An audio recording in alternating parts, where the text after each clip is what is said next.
এই পুকুরটা অনেক আগের, এটা আমরা 90-এর মনে হয় কাছাকাছি বা 90-এর আগেও হতে পারে। এটা ফয়সল স্যারের পুকুর। তো ফয়সল স্যার এই পুকুরটা দিছে। এখনও যদি আমরা কোনোখানে কাউকে ফোন করতে হয় তাহলে ফোনের মাধ্যমে বলতে হয় যে ফয়সল স্যারের পুকুরের কাছে আসেন। এটা একটা নাম হয়ে গেছে। আমরা ছোট ছিলাম, 5-এ পড়তাম, এই সময় একটা পানির খুব সংকট ছিল। আমরা এই সময় এমন একটা খরা এসেছিল যে আমরা গাঙ্গে গিয়ে, আমাদের একটা গাং আছে যেটাকে আমরা গাং বলি, নদীর সরা, সেটাতে গিয়ে গোসল করতাম। আমাদের এই বাগানে পানির অনেক সমস্যা ছিল। তখন থেকে আমি ছোটোবেলা থেকেই দেখে আসছি এই পুকুরে দেওয়ার কারণে আমাদের মা বোন বা অন্যান্য পাড়া প্রতিবেশী যারা আছে তারা অনেক উপকৃত হয়েছে। এই যে পুকুরটা দেখতে আছেন, এই পুকুরটা আমাদের অনেক ছোটবেলার সময় আমাদের ফয়সল সাহেব এই পুকুরটা দিছে। এই পুকুরটাতে আমাদের অনেক উপকার, যেমন মূর্তি আমাদের ভাষায় এখানে, এরপরে আমাদের এখানে ঘাটুট মরা হলে এখানে আমরা ঘাট করি। এরপর অনেকের পানির সমস্যা হয়তো, আমরা আগে গাঙ্গে যাইতাম, এখন আমরা এই যে পুকুরটা, এই পুকুরের মধ্যে আমরা স্নান করি। যে তিনি নির্বাচনে সে সময় এমপি ছিলেন না, অথচ সে তার নিজ উদ্যোগে যে এত বড় একটা উপকার চন্ডিচড়া চা বাগানে করে গেছেন।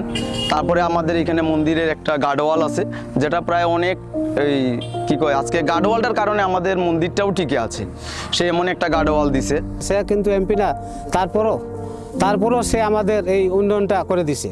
চণ্ডী বাগানের চা শ্রমিকের মায়া করা বা উনার নামে এই পুকুরটা দেওয়া হয়েছে ফয়সলের পুকুর। আর উনি একটা গাইডওয়াল দিছিল ওই যে আমাদের মন্দিরের সামনে, ওই কারণে আজকে এই মন্দির, স্কুল, এই গানঘর এগুলা আজও টিকে আছে। যদি ওটা না দিত ওই সময়, মনে হয় আমাদের চা শ্রমিকের সম্ভব ছিল না ওই সময় যে এই এত বড় একটা গাইডওয়াল করার। প্রত্যেকে দেখলাম একটা রাস্তা বানাইলে পরে তারা কি করে রাস্তার মুড়ে তাদের শিল স্বাক্ষর দিয়ে দেয়, কিন্তু স্যারের এখানে কোনো লেবেল নাই, কোনো স্মৃতিচিহ্ন নাই। অথচ এটা আজও পর্যন্ত আমরা যেখানেই থাকি এই ফয়সলের পুকুরে দাঁড়িয়ে আছি এভাবে একটা আমরা বলে থাকি। এবং আমার মনে হয় আমি মরে যাব, স্যারও চলে যাবে, অথচ এই ফয়সলের পুকুর সারা জীবন থেকে যাবে।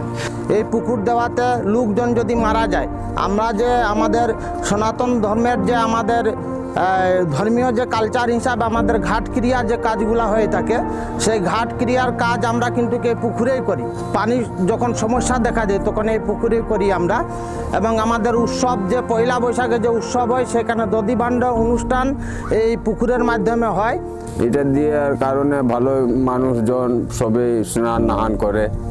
তারপরে কালী পূজা মার্কেট আইলে তারাও মহাজনবাসীরা এখানে স্নান টান করে।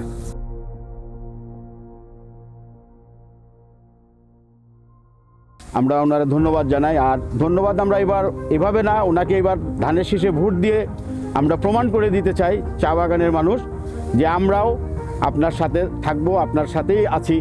আমরা চাই যে এবার ওনাকে আমরা সারা বাগানবাসী চা শ্রমিকরা ভোট দিয়ে আমরা এমপি করে তাকে আমাদের এই চুনারুঘাট থানা এবং মাধবপুর থানার এমপি হিসাবে আমরা দেখতে চাই। এখানে অনেকেই আইছে যারা কথা মুখে চিরা ভিজায় এক কথায় বুট নিয়ে গেছে শ্রমিকের, কিন্তু উন্নয়নের কোনো ছোঁয়াই ছিল না। কিন্তু স্যারের এই একটা অবদান, যে স্যারের নির্বাচনে না গিয়েও তার এই যে অবদানগুলা, আমরা সবাই এখানে একমত হয়ে আমরা এবার বাগানবাসী মিলে সবাই ধানের চড়ায় ভোট দিয়ে আমরা যুক্ত করে আমাদের ফয়সল এমপি সাহেব হিসাবে আমরা দেখতে চাই।